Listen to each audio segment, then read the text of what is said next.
गेल्या आठवड्यापासून मुंबईमध्ये थंडी जाणवत नव्हती, परंतु येत्या 2 ते 3 दिवसांमध्ये मुंबई आणि संपूर्ण महाराष्ट्रात मोठ्या प्रमाणात थंडी जाणवेल असा अंदाज जो आहे तो मुंबई महानगरपालिका आणि संपूर्ण हवामान विभागाकडून वर्तवण्यात आलेला आहे। त्याचसोबतच मुंबईमध्ये हवा प्रदूषित होण्याचं प्रमाण देखील वाढलेलं आपल्याला पाहायला मिळतंय। आता सध्या आपण जर पाहिलं तर दादर परिसरात आपण पाहू शकतो की मोठ्या प्रमाणात धुकं जे आहे ते धुकं पसरल्याचं चित्र आपल्याला पाहायला मिळतंय। मुंबईतला AQI जो आहे तो AQI देखील वाढताना आपल्याला पाहायला मिळतोय। अंधेरी, बोरिवली, मालाड, भायखळा, घाटकोपर या विभागातील AQI जवळपास 350हून अधिक नोंदवला गेले असल्याची माहिती आपल्याला मिळत आहे।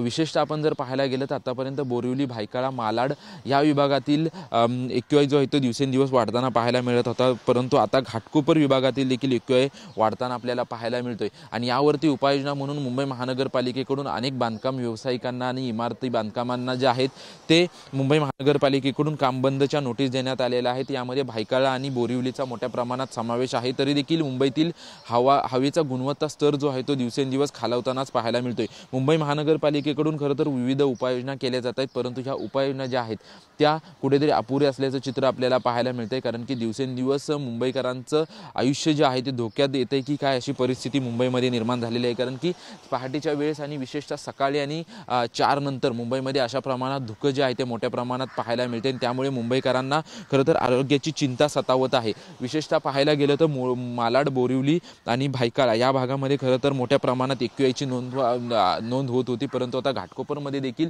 310हून अधिक AQI जो आहे तो नोंदवला गेलेला आहे। त्याचसोबत BKC, वरळी, माझगाव या भागातला देखील AQI दिवसेंदिवस वाढत आहे। त्याच्यामुळे नागरिकांनी देखील काळजी घेण्याची गरज असल्याची मुंबई महानगरपालिकेकडून खरं तर आवाहन करण्यात येत आहे। मुंबई महानगरपालिकेकडून वारंवार बैठका पार पडत आहेत आणि कोणत्या उपाययोजना करता येतील त्या उपाययोजनाविषयी जे आहे ते विविध बैठका देखील घेण्यात येत आहेत, परंतु ह्या उपाययोजना देखील कमी असल्याचं चित्र आपल्याला कुठेतरी पाहायला मिळतंय। येत्या 2 ते 3 दिवसांमध्ये मुंबईमध्ये कडाक्याची थंडी पडणार आहे, संपूर्ण राज्यात देखील कडाक्याची थंडी पडणार आहे अशी माहिती हवामान विभागाकडून दिली असताना मुंबईमधील हवेचा गुणवत्ता स्तर देखील खालावेल अशी देखील शक्यता वर्तवण्यात आलेली आहे। कॅमेरामन योगेशसह निवृत्ती बाबर, TV9 मराठी, मुंबई।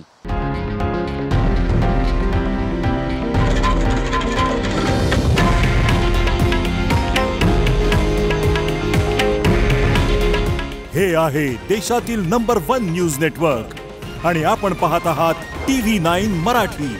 काळजी तुमची, हित महाराष्ट्राचं।